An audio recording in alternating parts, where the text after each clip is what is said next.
যা দরকার ভাই, যা লাগে করা হবে, যেটা দরকার হয় সেটা করা হবে, যা লাগে। এবং আগামীকালকে বাংলাদেশের প্রতিটা মানুষের কাছে অনুরোধ, ভোরের সূর্য এখন রাতের বেলা অনেক মানুষ, হাজার হাজার মানুষ এরই মধ্যে সেখানে জড়ো হয়েছে।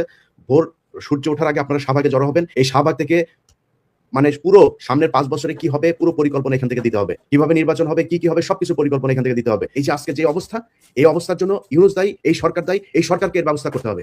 এই যে হাসনাত, সার্জিস সহ নাহিদ, একজনও তো নিরাপদ না।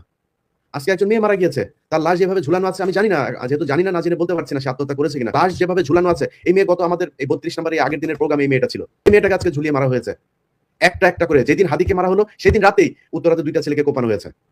তারা মিছিল থেকে ফিরছিল, এটার বিক্ষোভ মিছিল ছিল, হাদির হত্যাকারীকে আটকের দাবিতে সেখান থেকে যাচ্ছিল, 2টা ছেলেকে কোপানো হয়েছে। একটা একটা করে প্রতিটা মানুষকে এভাবে মারা হবে।